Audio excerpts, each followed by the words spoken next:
So updated for December the 9th, 2020, a checklist to ensure the meetings are compliant with the right to know law during the state of emergency.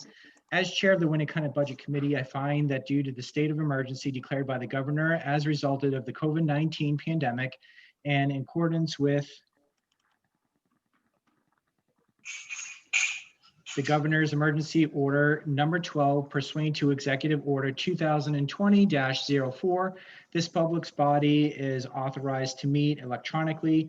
Please note that there is no physical location to observe and listen contemporaneously to this meeting, which was authorized pursuant to governor's emergency order. However, in the accordance with the emergency order, I am confirming that we are A, providing public access to the meeting by telephone with an additional access possibilities by video or other electronic means. We are utilizing Zoom for the electronic meeting. All members of the Winnacunnet Budget Committee have the ability to communicate contemporaneously during this meeting through this platform, and the public has access to this contemporaneously listen and, if necessary, participate in this meeting through dialing the following phone number 646-876-9923 and webinar ID 841-9271-1025, or by clicking the following website address listed on the website: https://us02 webzoom.us/j/84 19 27 11 025. B, providing the public notice of the necessary information for accessing the meeting. We previously gave notice to the public of the necessary information for accessing the meeting, including how to access the meeting using Zoom or telephone. Instructions have also been provided by the web of SAU21 office at www.sau21.org. C, providing the mechanism for the public to alert the public body during the meeting if there are problems with access. If anybody has a problem, please call 603-926-8992 extension 103 or email at revans@sau21.org. D, adjourning the meeting if the public is unavailable to access the meeting. Let's see. In the event that the public is unable to access the meeting will be adjourned and rescheduled. Please note that all votes, and that's underlined, that are taken during this meeting shall be done by roll call vote. Let's start the meeting by taking a roll call attendance. When each member states their presence, please also state whether or not there's anyone in the room with you during this meeting, which is required under the right to know law. And I can't see the bottom of this. Is there anything else here? No, that's okay. It says we will now take a roll call vote or attendance. I'm just guessing because I can't see the bottom of this. So I can go ahead and take the roll call for you if you'd like. Sure. Okay. Jonathan Panett. Here, and nobody is present other than my two dogs. Les Shepherd. Here, all by myself. Jennifer Blankenship. Jennifer, you're on mute. In fact, I am, but I am here. Okay. And I have no one with me. All right, awesome. David Gant. Here, and family is in and out. Okay. Patricia O'Keefe. Here, and I am alone. And Tony Delano. Here, and family in and out. Okay, I have the roll call taken. Thank you, Rhonda. So I guess the first order of business is to approve the meeting minutes that was sent out. Does anybody have any adjustments or modifications to the meeting minutes? All right, so do I have a motion to accept the meeting minutes as presented? So moved. All right, do I have a second? Second. All right, so all in favor, and Rhonda, you want to do a roll call vote? Yes, Jonathan Panett, Yes. Les Shepherd, Yes. Jennifer Blankenship, Yes. David Gant, Yes. Patricia O'Keefe, Yes, and Tony Delano. Yes. All right, I have that vote recorded. All right, so the next point of order is to continue where we left off. I believe we were at page 150, Matt? Yeah, so I have us at 155, but I think my copy may be a page or two off from you. Okay, Um, so I'll just turn the floor over to you then, and we can continue on going through. Absolutely. So thank you all. It's nice to see you again. We did make some significant progress at the last meeting, so I appreciate the the time and effort, because I do know it is a bit tedious at times. So there were a few outstanding questions at the last meeting that I'd emailed out. So are there any questions or follow-ups in regard to those questions, or did that clear up any of those concerns? No, Matt, at this point, thank you for sending the faculty analysis. I thought that was good. There's more questions on it, but at this point, I think we move on. All right, thank you. So I will share my screen, and like I said, we're at buildings. So I have us at page 155, but it may be a page or two off for you all. and I have that on 154, and that'll be 155. So, so the first account is for salaries. This is for the facilities director salary at $81,242. This reflects the 0.8% cost of living adjustment.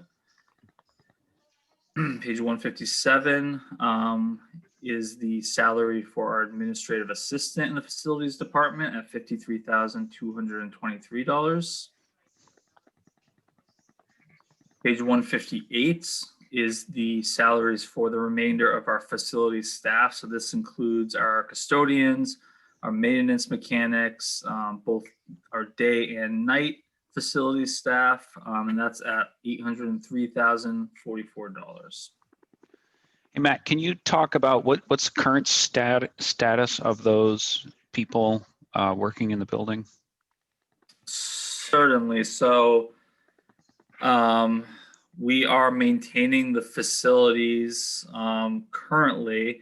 However, I believe there are 6 of the staff members who were furloughed because we did not need a full staff under the current environment. Now we are reevaluating that as we are planning to go back into school come January. So it's to be determined whether we bring back all 6 or just a portion of those. Okay. And I assume the building's in tip-top condition then, because there's like unfettered access to do all those little things that needed to get done. It's sparkling, although I haven't actually been in the building because I'm not allowed in. we're obviously we limit access to only essential personnel. We have all our teachers in the building, all of our staff in the building, but even the SAU is considered outsiders. So I can't walk across the the parking lot unless we have an event in the auditorium, which we have. Yeah, Bill's been trying to get that set up for years. Finally, he has an excuse to. And we've done the same to them. We don't allow them in this building either. So Yeah, they don't miss that. They don't miss that. Matt, I just have a follow-up question on that, on the custodial staff. As far as like the furloughs go, what's the criteria and it might apply to the earlier question I had with this library and support staff. What's the criteria that the school is using for choosing which staff to furlough? Yeah, so I mean, the first question is role. So I mean, so each of these staff members have specific duties. So we look at what's necessary to continue, and then if there is not a role necessary while we were remote, then that would be the first step. Now, if there were positions that theoretically we needed that were the same, that theoretically, but we only needed one, in which case we would look at like tenure really as the primary component. But I don't. Primarily, it was role based, so that we didn't have to deal with picking one over another. Okay. So,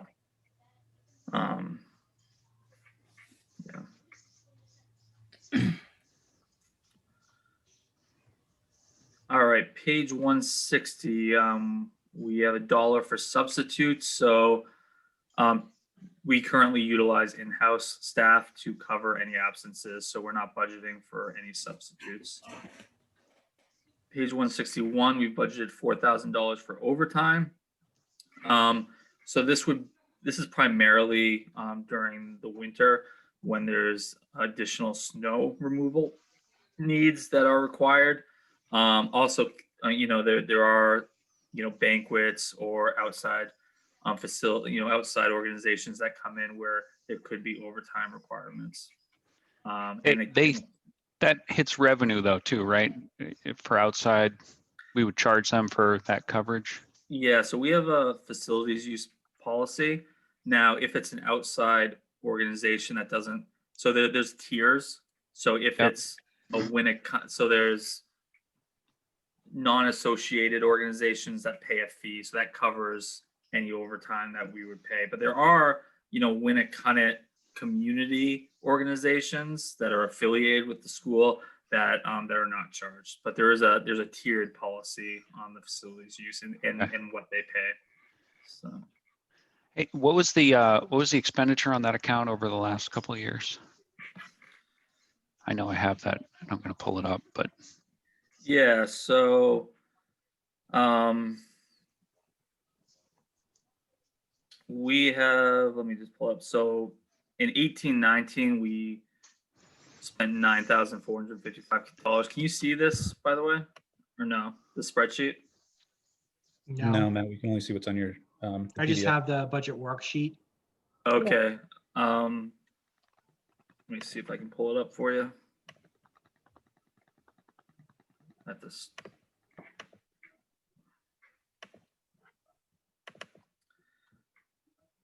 So if you look, I'll highlight the line item. So in 18-19, we went over budget, $9,400, 17-18, $11,674. A large part of this had to do with our grounds work. So we were spending a lot of money on overtime to pay for landscape, or to have our staff do grounds work landscaping. However, we did end up contracting out a lot of that work. So that's, the overtime is not as prevalent. We don't expect as much overtime necessary. so I'm wondering, could we drop this account even more? How much risk do we incur if we drop it even more? Yeah, so if you'll see, I mean, we're gonna spend that much in overtime. So you see, if you go down to lawn mowing care, what I'm highlighting right now, we started budgeting $5,000 for that landscaping work. Well, that's only a small portion of that overtime.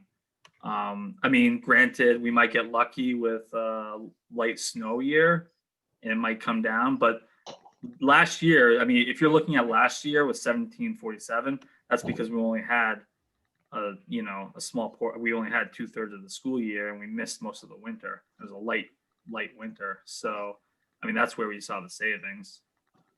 But I think $4,000 is actually somewhat aggressive.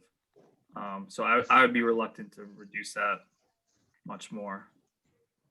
So, I mean, if you add 4,000 plus the $5,000 outsourcing, that's still only 9,000. We spent 9,500 and we spent 11,600. And we're not, when you outsource, you're paying more per person than doing it in-house. Right?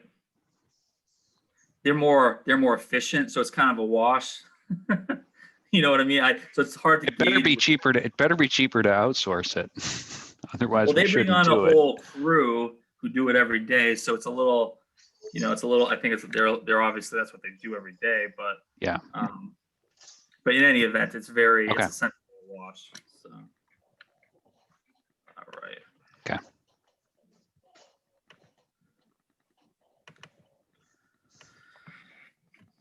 All right, page 162, we're budgeting $21,000 for consultants.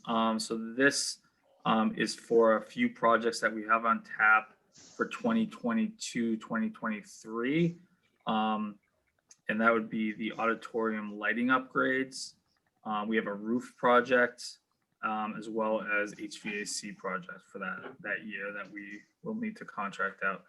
Part of this is we're pushing back a roof project from this year on the CIP, so everything's getting pushed back a little bit because we're deferring projects. Page 163, we're budgeting $25,000 for water. 164, we're budgeting $34,385 for trash removal. Page 165, we're budgeting $6,500 for pest control. This is you'll notice there is a $500 increase. This is for bee control. We did have a significant bee issue last year, so that's been added to our service. Page 166, we're budgeting $8,061 for fire extinguishers. So this is our annual costs for inspection of fire extinguishers as well as replacements. Page 167, we're budgeting $154,558 for repair and maintenance of service. So this is all of our various inspections, and then general maintenance and repairs. So.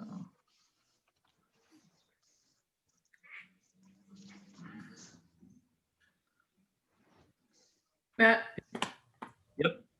I hate to roll you back, but can we go No, back no. to that? On the trash removal budget, is that a contract?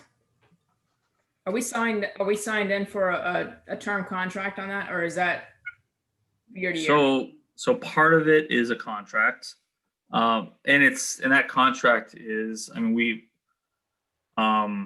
it's not a long-term contract. I believe we I'll have to double check, but a maximum of 2-year contract. We do a 2 or 3 year. We do bid that out, but that's not the full cost. The other cost is the town of Hampton, because when we take these many of our disposables to the town, we do get charged.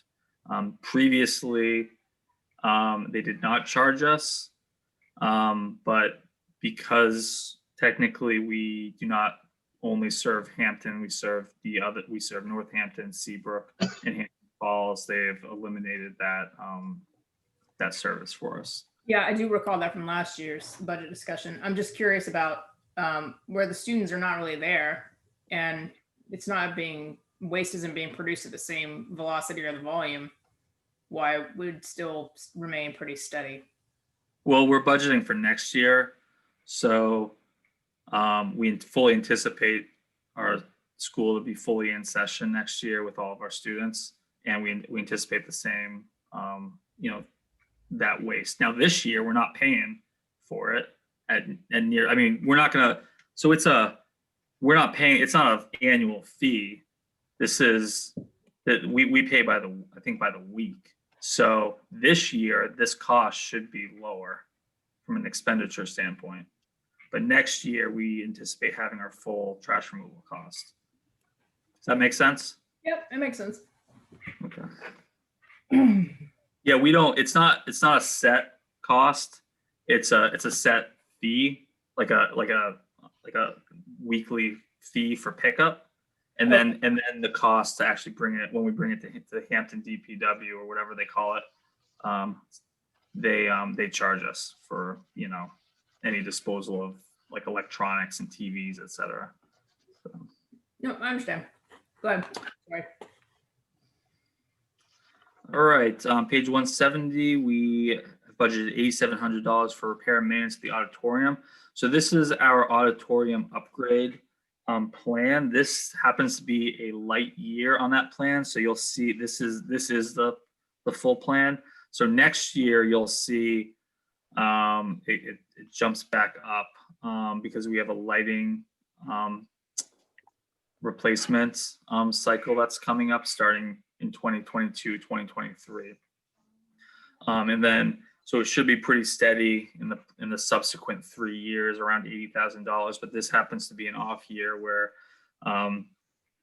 the cost is lower. I believe it. Just Yep. have you done an analysis to benchmark auditorium costs that we incur versus typical? I'm not sure what you mean by costs. You know, Like repairs or just all in cost of having the auditorium versus other schools. I've not. That's not going to be data that's going to be very easily accessible because but I can certainly reach out to other schools and see. Yeah, I mean, I know you don't have a lot. I know you don't have a lot going on, but it's certainly not for this year. But I don't know, potentially at some point in the future, it'd be good to see just where are we on the curve of spend for, you know, benchmarked against I don't know, other high schools that have big auditoriums and similar use. Yeah, I mean, I don't know how useful that's going to be because it'd also have to be a similar age of the auditorium. Yeah, we can, and, factor all that in. I mean, I can certainly try to get some data and try to do some type of comparison. I don't know how many schools have this type of plan in place where they actually have a improvement plan, and then it's a matter of them I'll have to ask them to try to pull like invoices and receipts because in many cases they're just making repairs or making improvements. But I'll see what I can find. Maybe it'll surprise me and they'll have it readily available. Well, yeah, I can. Matt, Dave, I mean, Dave's question makes me think, what is there actually a concern? Has there been any public sentiment that it's too expensive and then what would we do with the information? I guess the thing I'm thinking about is, you know, it does have a hefty annual cost to it, right? You know, I guess low next year, but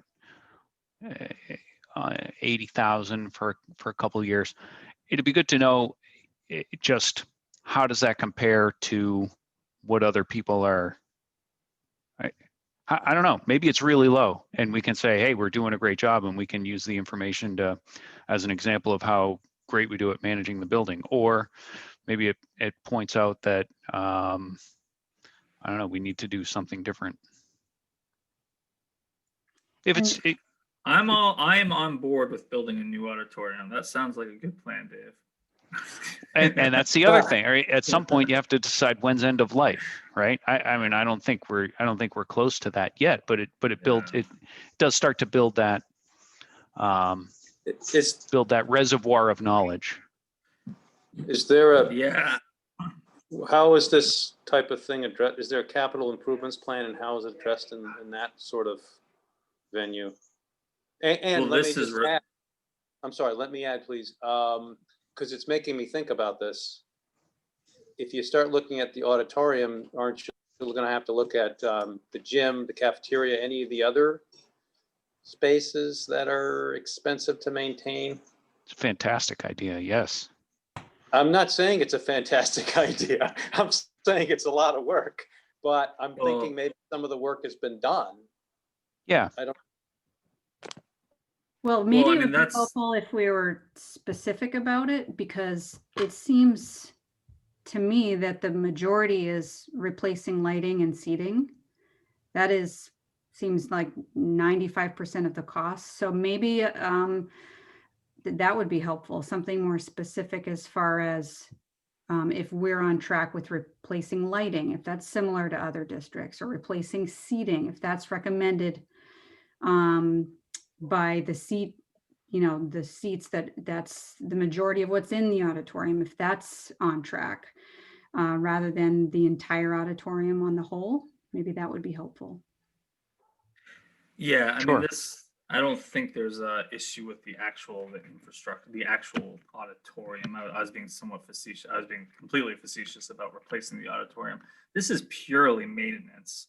When you look at and actually I know that seating replacements is going to change because, so that's a issue of seats getting broken and not having, and they no longer sell the seats. So what we're currently doing is we're looking at potentially replacing the seats in like one section, and then using, so like the front or the back, and then using those seats that are still operating as the replacements for the other side, right? Yep. So I don't think like that 225. We've already started to develop a plan to lower that impact. I mean, and the remainder of the items are so they're all maintenance with the exception of the lighting, which is really just a kind of an end of life replacement. So that's because, we put in lighting back when, this auditorium was originally installed, and now there was the foresight that we would need to replace this at some point, and that's why this plan was put together. And there really is, I mean, we have a facilities plan. Dave, I don't know if you remember, but Yep. As a board member, we have a very comprehensive facilities plan that this is embedded in, which Yep. all aspects of the school is included, that the school board approved. And then this rolls into the CIP. So the auditorium improvement plan is part of the facilities plan, and then items in both of those are then roll up to the capital improvement plan that goes to the town of Hampton, and actually to all the towns that are part of Winnacunnet. So there has been significant work and planning for all aspects of the building and these type of replacement cycles. This is not new. This is years in the making. So I Totally understand. Yeah, I know this has been out there. The difference is what Dave's saying is, hey, let's take a look at whether, from a cost standpoint, whether these are comparable to other schools, which I'm happy to do that exercise and see where we stand and if we have to make adjustments.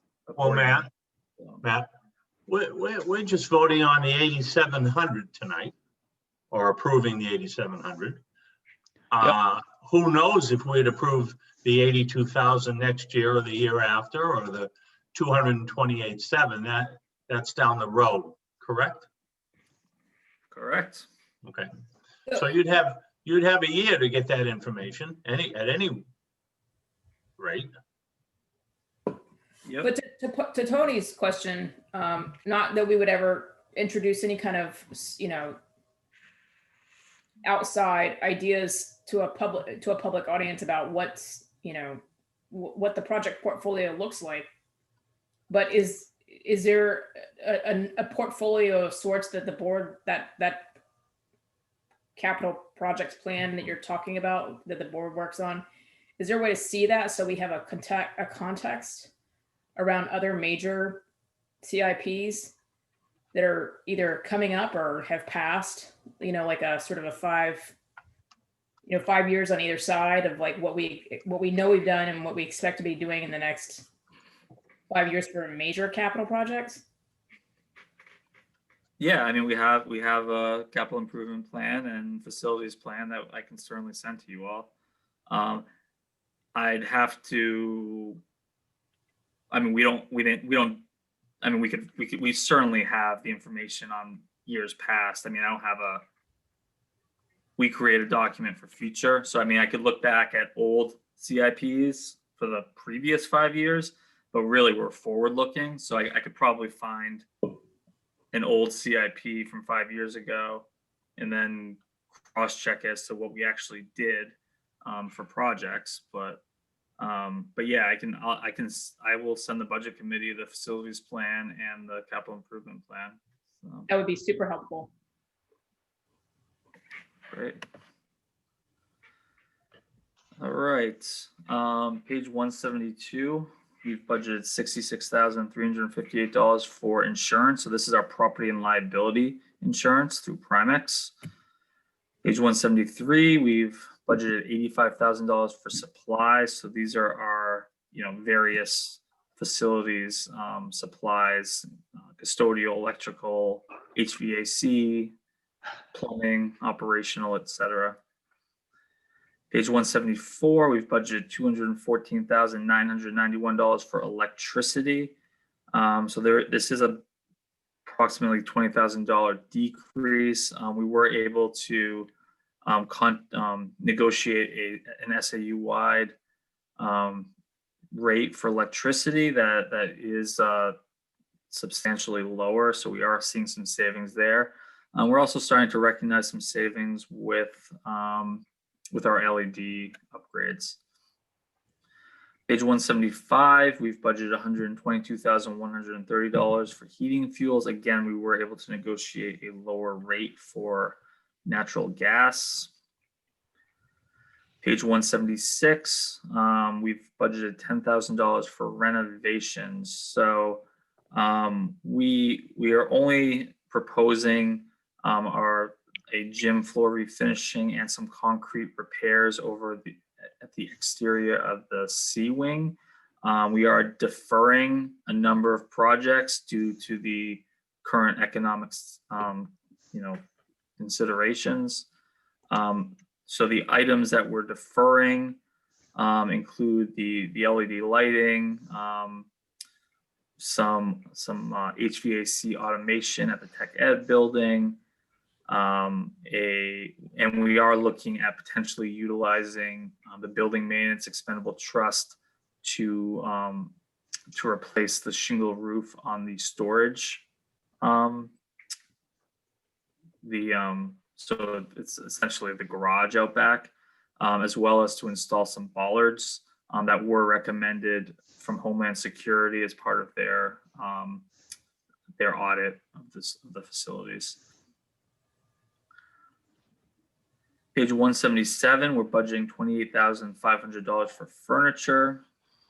This is our annual replacement cycle. Page 178. Hey, Matt, just quickly. Sorry, I'm still on renovations. What are the thoughts on just finishing the LED lighting upgrade?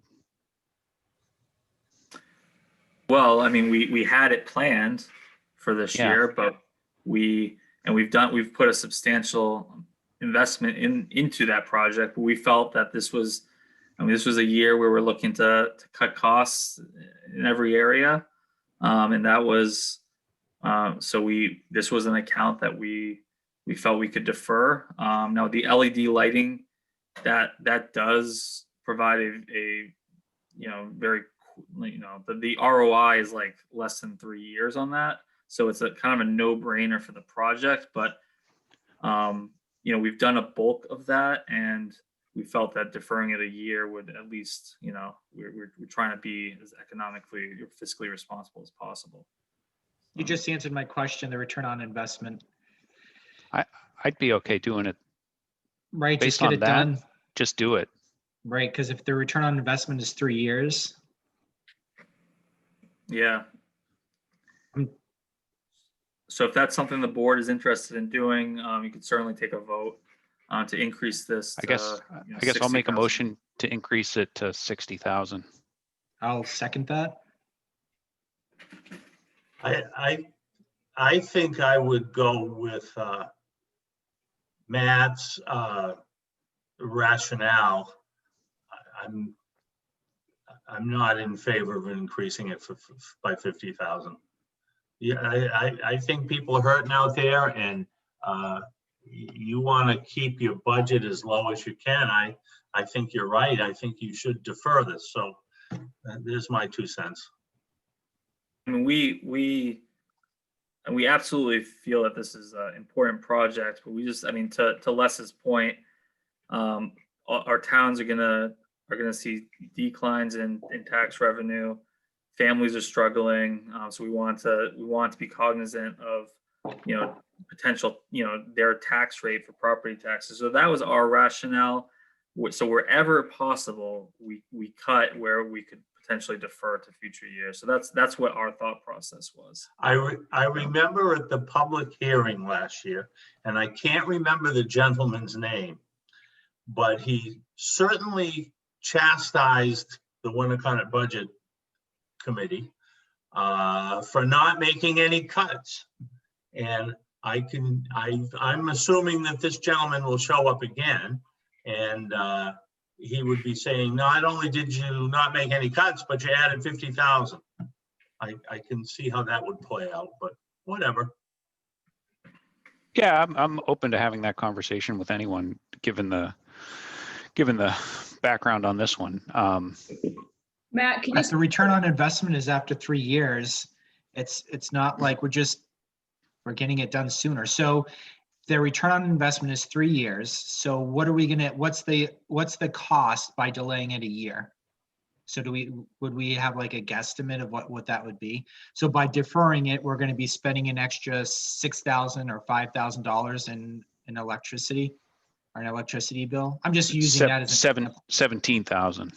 Yeah, so $17,000 as opposed to. Well, it wouldn't be 17,000 because part of that return are rebates. So it's not pure. Got it.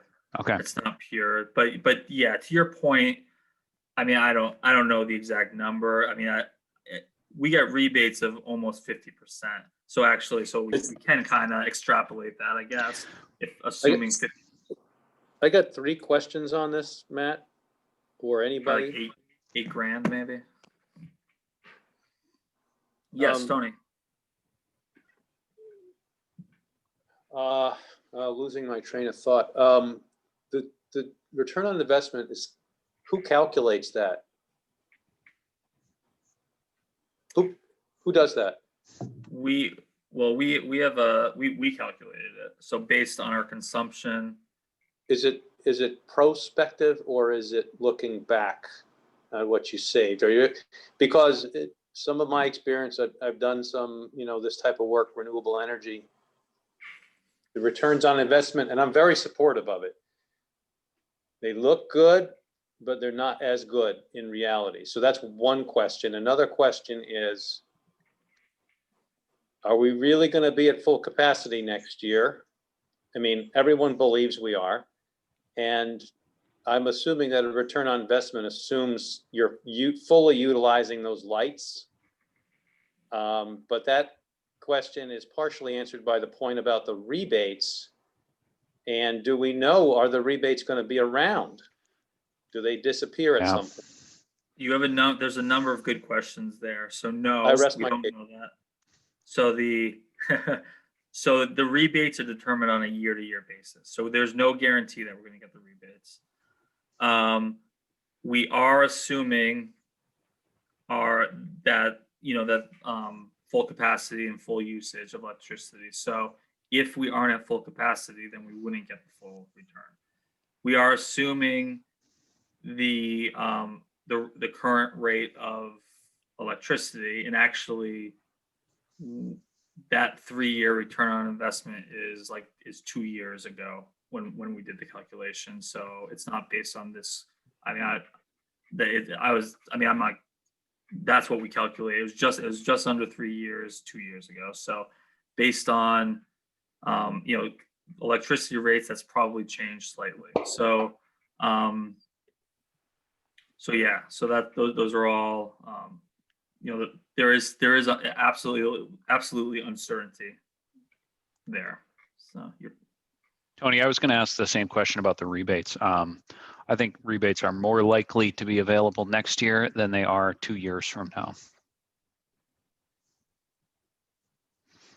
Matt, when you did the negotiations for the electric rate for this year, do you have a recollection of what the rate was for the previous year? Or a record?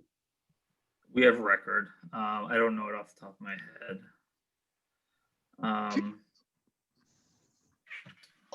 You said it was lower. We have a lower rate this year. Yes. I can see if I can pull up last year's budget.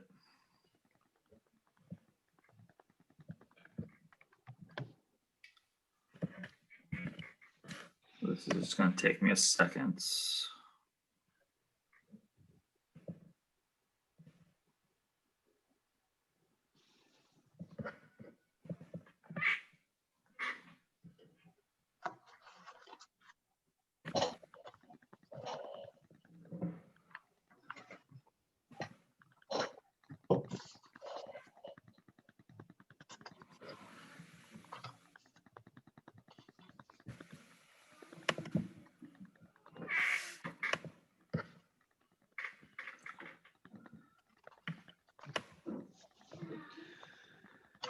This is the current year budget. Sorry, it's just it's a huge document in Google Docs, so it just takes a while.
Here we go.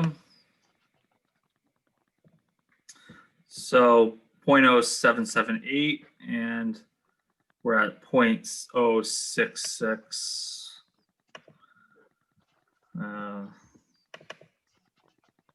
666.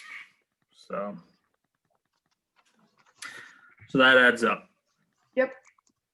So I would have to concur with Les on that, because I think the point, if there's really, if we're working on so many assumptions, I would agree with David that they're not going to be yanking that next year, most likely. So I think a deferral would be a smart way to go.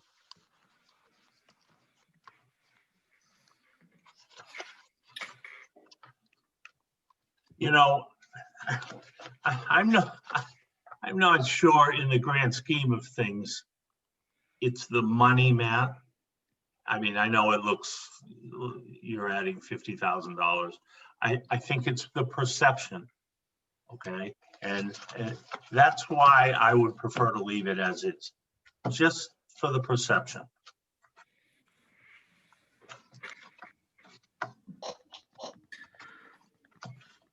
We still have a number of pages to go through that we can make other cuts on. Well, I'm not sure what you, oh, sorry. you might want to act on this account and then we can just move on.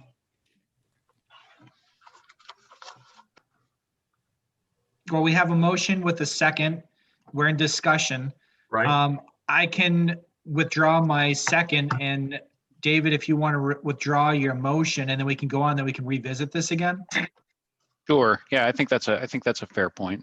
All right, so then I'll withdraw my my second. Same, I'll withdraw the motion. All right, so that's on page, Matt, what page is that? 176. So we'll revisit 176 down the road, maybe later on tonight, if we get through the entire thing. So. All right, I'm moving on then. So we already addressed furniture, page 178. We budgeted $2,700 for equipment. This is a $7,300 decrease, just for normal facilities equipment, vacuums, batteries, hoses, etc. We are deferring an auto scrubber. Page 179, we're budgeting $3,850 for training. That's level funded. Now we're into grounds. Hold on, we spent 0 in 2019, 2020. Yeah, that's really a misnomer. All their training is scheduled at the end of the year. So they were actually registered. Got it. But that's okay. But they were fully intending to. Yeah. Or they were scheduled. Page 181, we're budgeting $65,000 for snow removal. Page 182 is the $5,000 for that outdoor landscaping. Page 183 is $160,600 for grounds repair. That's a $13,000 decrease, which reflects, there was one item here I recall that was reduced. Oh, that's the irrigation system repairs that we did this past year. So that's the reason for the decrease. Page 185 is our annual seal coating. So we do seal coating of our parking lot in sections every year. Page 186, we have $1 in equipment. So this would be for any equipment for outdoor, like such as a tractor. So again, we have a tractor that's that we anticipate a need to replace soon. We're having some difficulties with it. It's breaking down. It's a 2007, so it's about 13 years old, but we are waiting and seeing on that. Page 188, we've budgeted $16,800 for vehicle expenses, and we have a listing of all of our various vehicles that are owned with their years purchased in either hours or miles, depending on the type of vehicle. Page 189, we've budgeted $14,934 for vehicle purchase lease. So this reflects the replacement of a Gator, and we're looking to finance that over 3 years. The current one has reached end of life.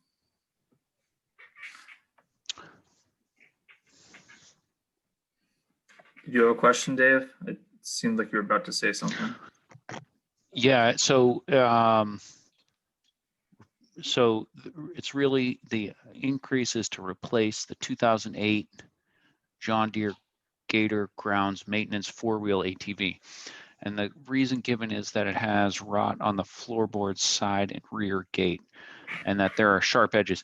Is the rot, so is it because of there are sharp edges, or is it because the rot is impacting the, I don't know, structural integrity of the ATV? It's really the rot that's the issue. Okay. So, And we use this thing in the winter, is that? yeah, so that's for snow removal. So that's what the primary Oh. use of this is for all the pathways. Okay. So. All right, page 191, we have $1 in other non-school events, as well as $1 in security personnel.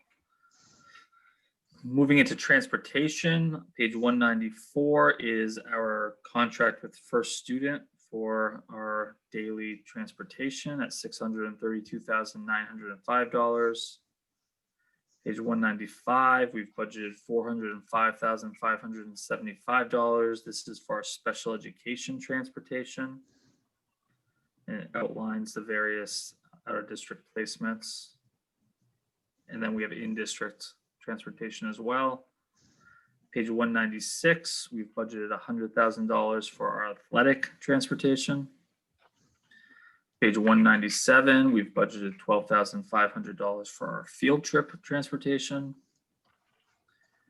Page 198, we budgeted $47,730 for our other transportation. So this would be for our various, math team, student council, music, ROTC, as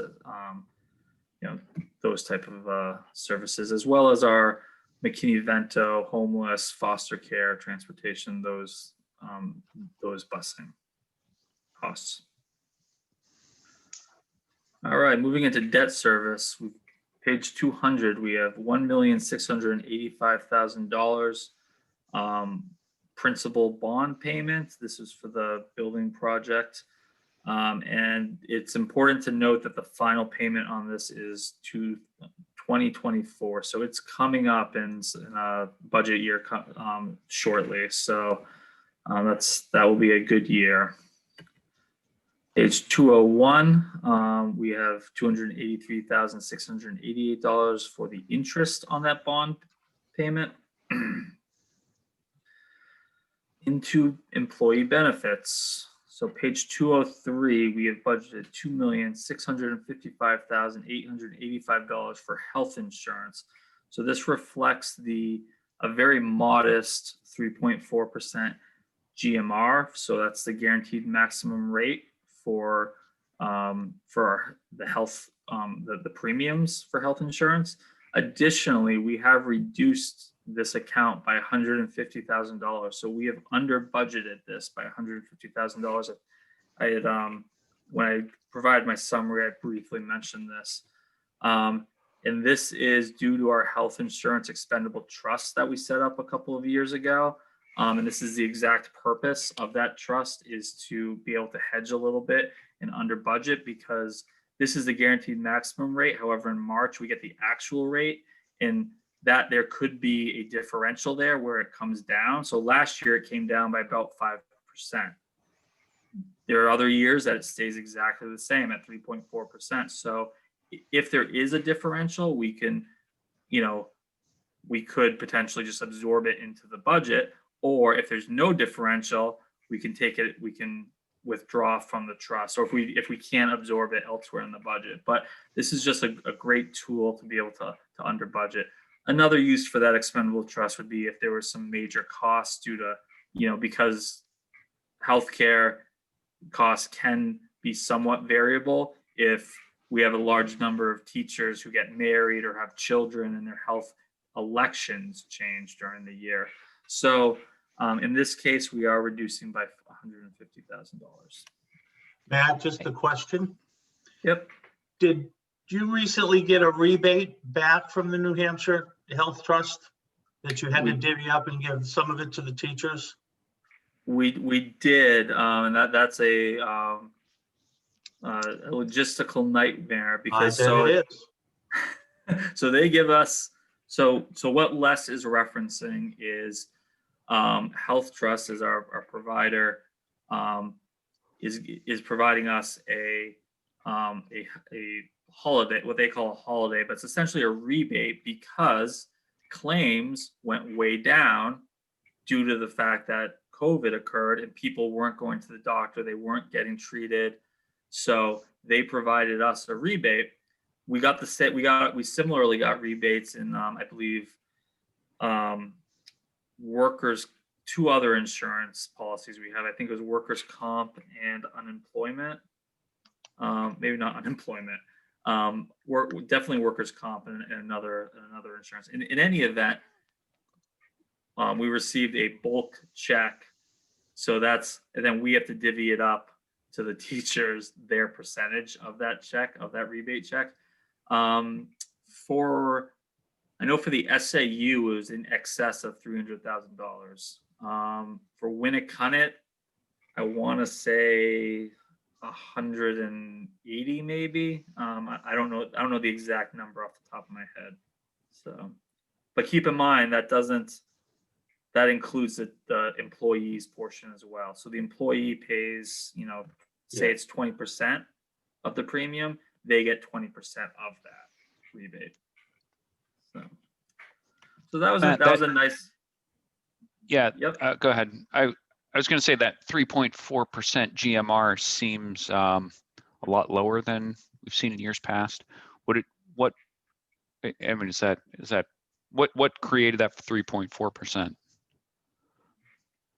Well, I mean, it's entirely based on claims history. So, Okay.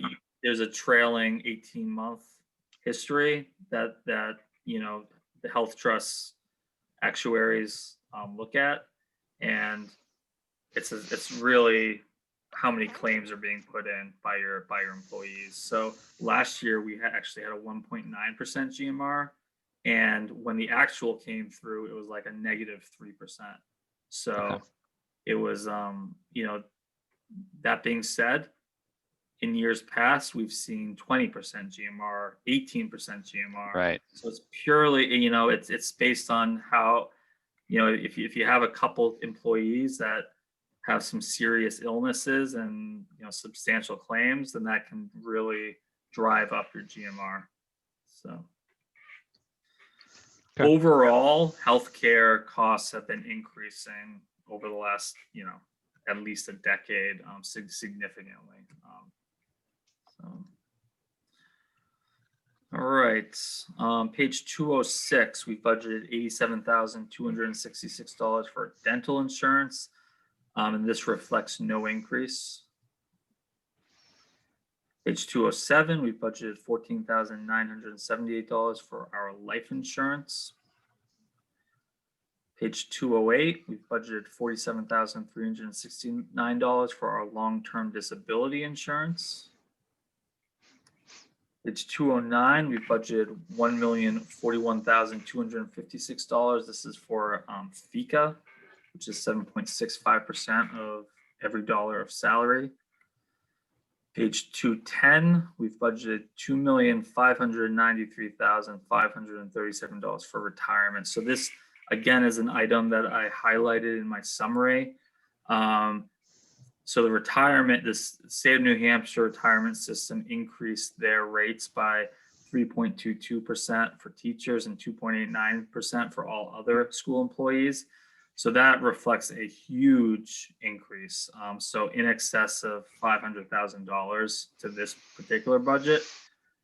This is across the state, and this affects, you'll see this in town budgets as well. This affects all police departments, fire departments, municipal employees. And this is to fund, or this is, to claw back that unfunded pension obligation that, because the New Hampshire's retirement system is in a, long-term deficit. So they are trying to fund that. I do not anticipate having another increase for another 3 years. Typically, they raise rates every 3 years. Page 211, we budgeted $7,953 for unemployment insurance. Page 212, we budgeted $74,589 for workers' compensation insurance. Page 213, we budgeted $18,000 for our 403B match. Page 214, we budgeted $2,000 for dues and fees. So this is These are the fees associated with administering HSA and an FSA for our health plans. And then we move into the interfund transfer. So if you recall, we have a general fund, which we just completed. That's the fund that covers all costs to operate a school system, a school budget.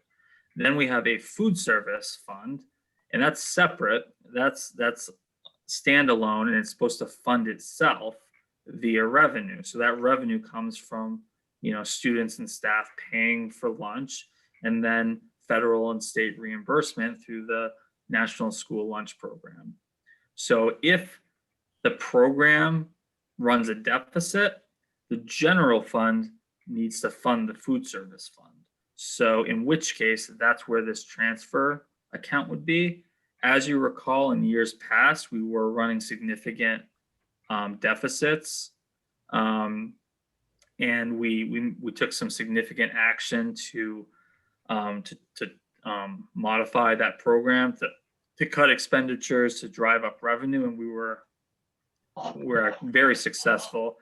And we do not anticipate needing a transfer next year. I will note, you will see there was a deficit of $55,000 last year, and that's a byproduct of only having 2/3 of the school year occur. So we had expenditure, we had fixed costs that we expended. We made purchases, and then we lost 1/3 of our revenue. So that's the reason for this. Matt, I have a question. Yep.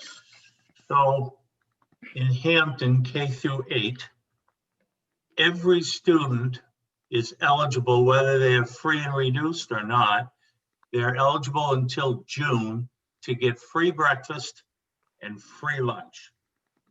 Okay. Is that program for the high school also?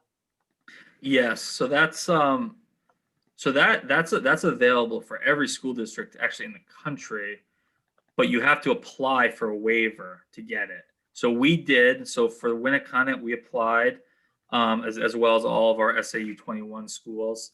So we are currently offering free lunch to every student, and that's through June, like Les said, through June 30th of this year. But you don't have many people in school to take advantage of that, right? And that's what I was about to get to. So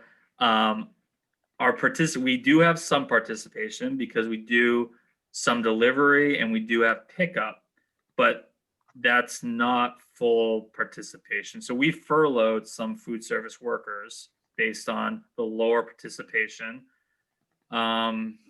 We anticipate once students come back into the school come January that participation will increase substantially. However, this year is to be determined. There could be a similar, there will likely be some type of deficit this year as well, but it's too early to determine how much of a deficit.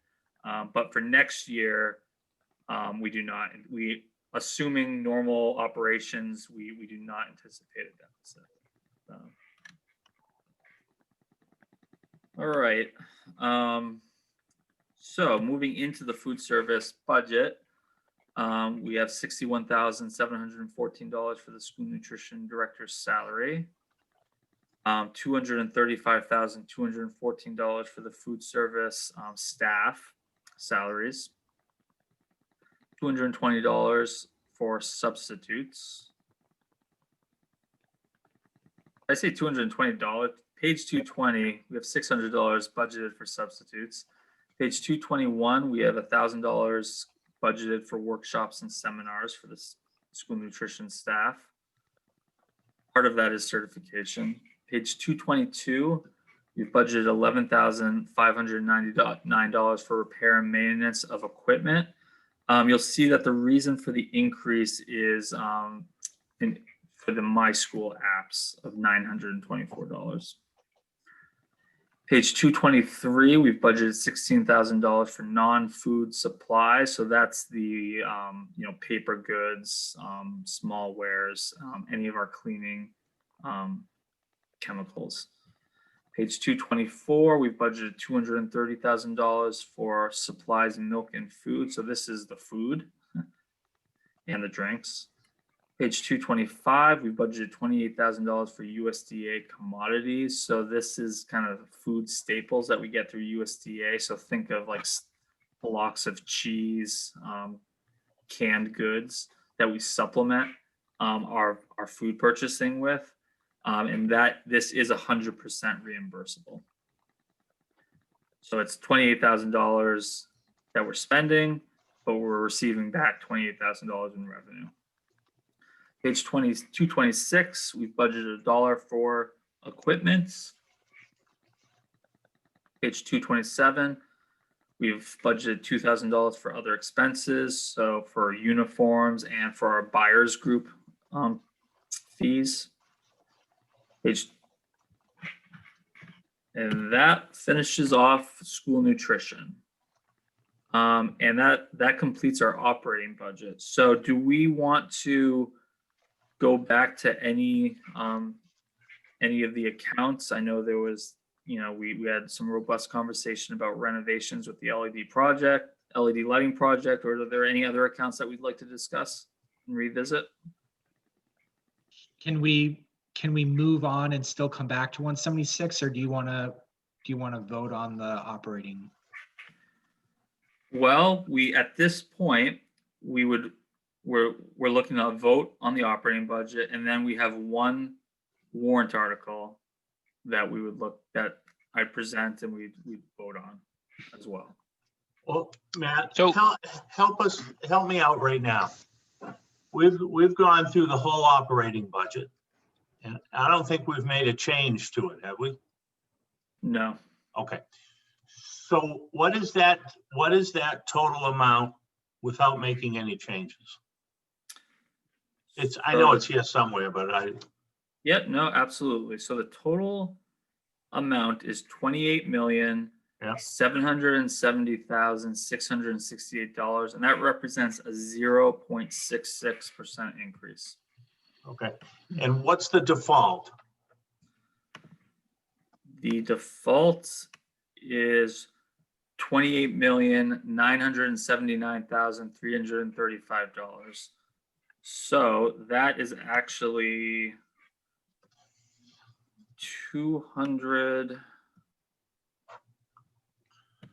$208,667,000 more than our proposed operating budget. So if our budget fails, Right. we will you get more money. we'll get more money. Okay. So I think, that's like I said, when I summarize this budget, we looked at every opportunity. We understand that this is an economic crisis. So we cut at every opportunity. So there are items like LED lighting where we feel is important, but we felt we could defer for a year because our community is struggling. So that was the thought process. Obviously, you have the ultimate decision. Thank you. You're welcome. David, what do you want to do? Do you want to reopen the LED? So let me ask you this question, Matt, as I'm thinking through, right? This is budget is I don't want to use the word bare bones, because if we had to, it could be cut a lot more, right? And that would impact services delivered and things like that, right? So this is I'll call this a minimal budget, right? I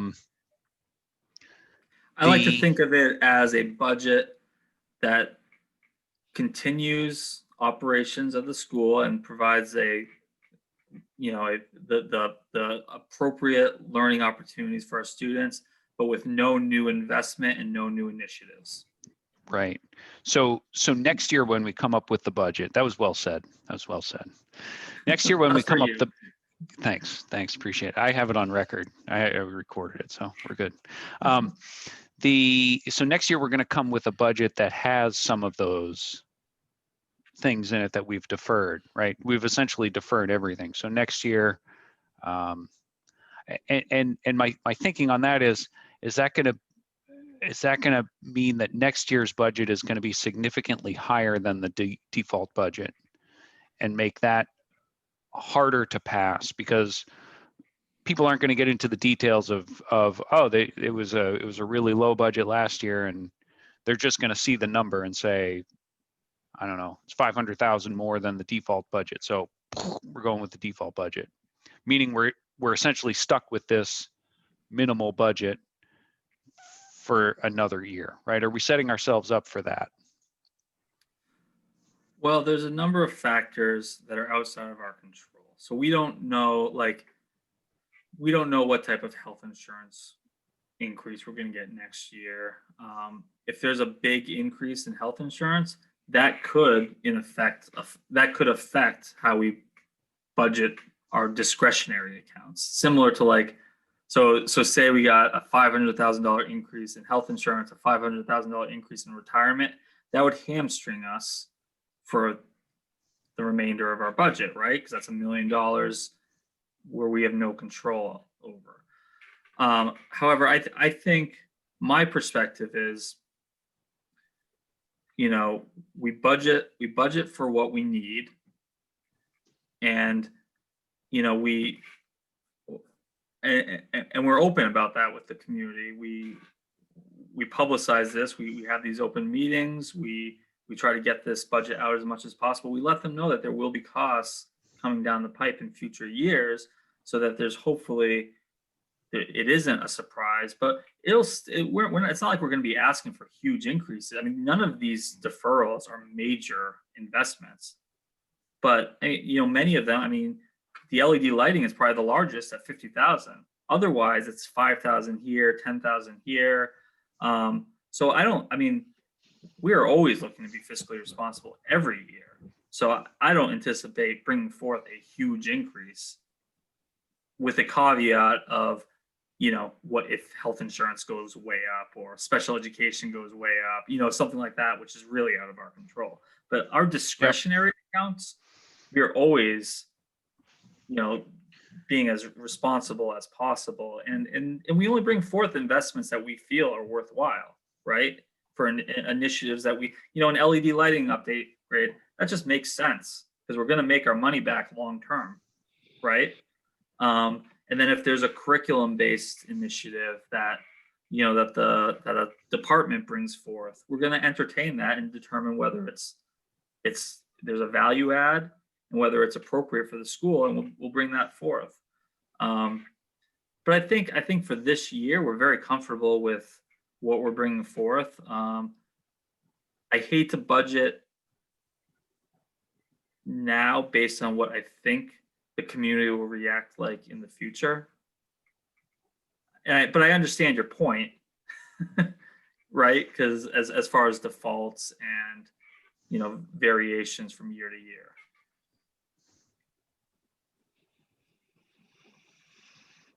I think there's an opportunity also to, when it comes time to present this budget before the public, it's important to bring up that historical context, that maybe they only hear $500,000 increase, but if you state that, for this coming budget, we're only increasing it by less than a percentage point, and in the year before that, we increased it by, I don't even remember what we increased it by. And you lay the context of data year over year so that they can have some sort of comparison. Even if you don't put it in a PowerPoint, you just make it an honorable mention in terms of how we're actually structuring or spreading the costs, and doing those deferrals where we can. I think that goes a long way in helping people understand how deferrals are necessary, and some things are just completely inevitable. And I think bringing forth a budget like this speaks, a great deal to our integrity and our care, because we could have brought forth a budget that was exactly the same as the default at $200,000 more, right? And made made an argument that, hey, you know what, that's no, nothing off my back, right? But we didn't, because I mean, we take this seriously, and we want to make sure that we're bringing forth a budget that makes sense to our community. I know, but to that point, Matt, I mean, so say you guys presented something on the lines of the default, then the budget committee could come in and just recommend a different budget that's lower than the default, right? So basically what would happen is the budget committee wouldn't recommend the default. We would recommend something less. We would propose a lesser amount. That could possibly happen. I think that's what we're headed towards. So Isn't that what we're heading? you're towards? suggesting I artificially increase it so that you No, can no, I'm not saying that. I'm just, all I'm saying is that if you're, to your point, if you presented something at the default and said, hey, this is what it is, it's automatically going to be at this anyways. What I'm saying is the budget committee can always propose a lesser amount than the default. right. And just so it's just known, I mean, essentially, you're still going to get the money, but it's going to show on record that the budget committee does not recommend the amount of money that's being spent. I think that the amount of work that you guys did put in on this budget is, I think it's pretty slim. I think we went on 176 regarding the LED thing, and to try to bite the bullet now. And I think that I don't mind revisiting that again, but I am going to commend you, Matt. I think this is a very good budget that you presented. So, Thank you. Yeah, Matt, the budget's good. I would, if it was me making the decision, I'd just do the lighting, but I'm fine if we don't do it. It's all right. I'll take the money. That's yeah, what we're but afraid I of. understand where Les is coming from. I think that if, it's the perception, and I understand, but it's almost kind of like, do we put forth something that's going to end up saving the taxpayers in the long run, or do we present something that is just going to be, Yeah. I think that what people are really going to care about this year is what's helping them in the short run. They don't care about what's helping them in the long run right now. I mean, it's not that they don't care at all, at all time, but I think that right now people's focus is what do they need now, and LED lighting is probably not high on anybody's priorities. okay. They're just trying to make sure their kids are fed, they're getting their schoolwork done, and the teachers are showing up and can do their work. Yeah, I agree. agree. Especially this year, people are going to remember. And when they see a minimalist budget, they're going to realize that we are taking this seriously. So, and if it's something I don't want to say the LED lighting is minimal, but, I just think going in with such a small increase is really important to people this year. They're going to notice. Yeah. So do we want to vote on the operating budget? Or do you want to have some more discussion? I think we can vote on it. I would agree. For a vote. had to say. All right, who wants to make a motion? I'll move. Okay. Do we I'll have a second? second. All right, so Rhonda, do you want to do a roll call vote? Yes, who did the second? I didn't. I did. Patricia did? Okay. I'm typing, I don't look at you guys. Okay. I have Jen Blankenship made the motion with Patricia O'Keefe seconding to approve the operating budget. Point of information. And Yes. and what is that? What is that operating budget that we're Bottom approving? line here. I have it at $28,770,668. Okay. Is that correct? That is correct. Okay. And the roll call, Jonathan Panett, Yes. Les Shepherd, Yes. Jennifer Blankenship, Yes. David Gant, Yes. Patricia O'Keefe, Yes. and Tony Delano. Yes, it's not. Yes. Weekend, it's the 19th. Okay, I have the vote recorded, 6-0, motion passed. Thank you. So the last item of discussion are warrant articles. So typically, we bring forth expendable trust funds that we contribute to via unreserved fund balance. So that includes our special education, building maintenance, and healthcare expendable trusts. However, this year we are recommending to bypass bringing forth any of those funds due to the economic conditions. We want to return as much funds as possible to our communities to offset tax assessment. So we feel that this is an appropriate year to skip any additional contributions. However, we do have, per the capital improvement plan, we did have 2 projects slated for this year, or for the 2021-2022 year. That was a roofing project and an HVAC project. We are suggesting deferring the roofing project, but continuing with the HVAC project. So as you know, we have a 20-year HVAC replacement cycle for all of our HVAC throughout the school.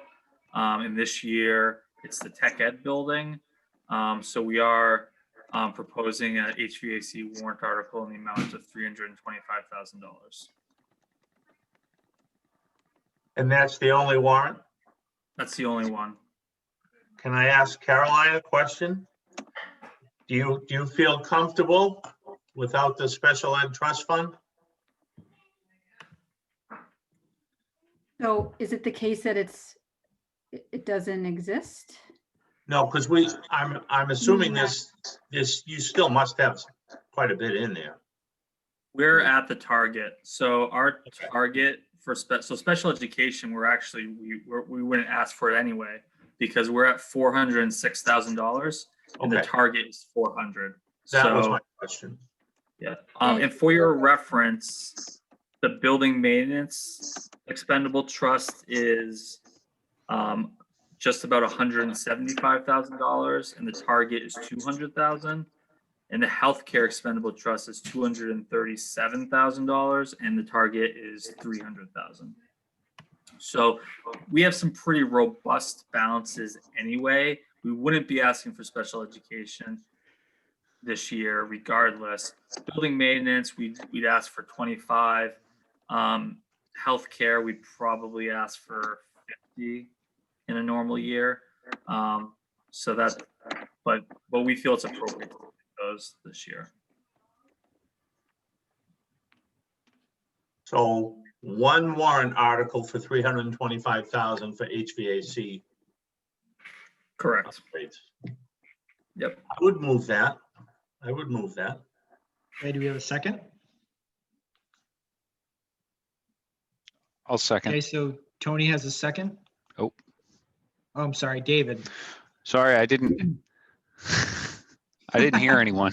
I didn't Yeah, Tony has unmute. I his thing just on mute. Yeah. second. All right, so Tony with a second discussion. The only comment I have is, I think this is a good thing to do, given, I don't know the exact details of it, but I think having better air handling is a really good thing these days. And I realize it's next year, but it's the right time to do it.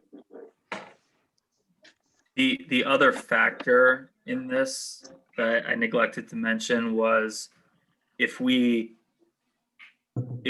problematic from a tax perspective if we had nothing proposed this year, because then you're going to see next year when we do have our more traditional warrant articles, you'd see a huge increase, and then that will affect, people will see that in their tax assessment. So it just makes from a level, kind of a keeping it level to a certain extent. It's smart to have something there. So it won't be too much of a bump next year. Right, because it would, I mean, if we had, because typically we have like, you know, $600,000-700,000 in warrant articles. So, you know, we're dropping it, but if you do from $600,000 down to zero, that's a real effect where when you go back up to 600,000, people are going to be like, oh, geez, these people are raising their taxes significantly. So.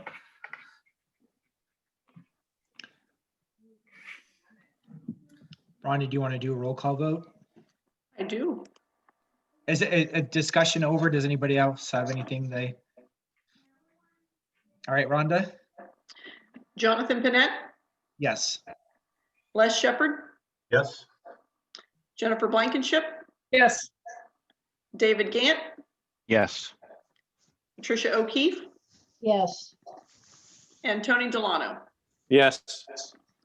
I have that vote recorded, 6-0, motion passed. Any further business, Matt? That is it. Thank you very much. So we have a couple meetings that we'll cancel at this point. Our next meeting is the public hearing, which is scheduled for January. Let me just pull it up. January 14th at 7 p.m. That is going to be a remote Zoom public hearing. However, I will note that the deliberative session, which is in February, is going to be in person. We did consult with our legal counsel, and there's really no way around having an in-person deliberative session because we have to verify people's residency. They could conceive if there's any motions on the floor, people will have to vote. So that really needs to be done in person.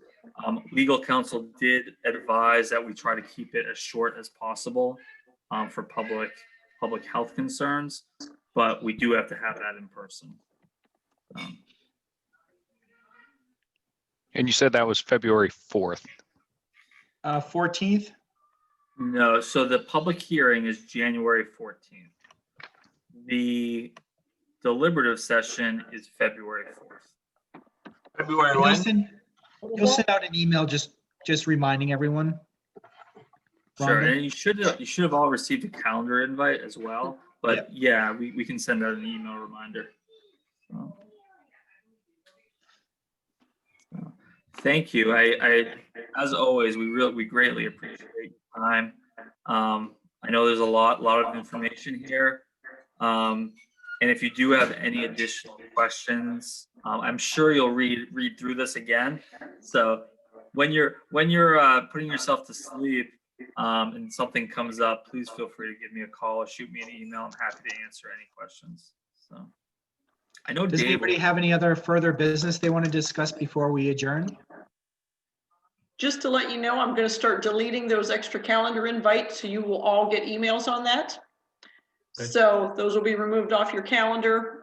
The other ones will stay for the, that Matt said, the public hearing and the deliberative session. Well, thank you very much, everyone. I appreciate everyone taking the time, and I think that this went very smoothly and we had a lot of good feedback and conversation. So do we have a motion to adjourn? I'll move. Motion. Okay, so we have a motion by Jennifer. Do we have a second by David?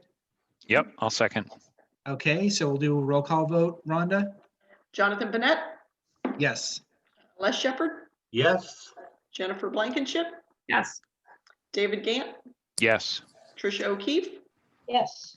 and Tony Delano. Yes. All right, right, meeting so- adjourned at 7:31. Thank you very much, everyone. Have a good night. You Thank too. Good night. Well, Night. Night. All right. happy holidays. Happy holidays. Yes. Same to you. Thank you.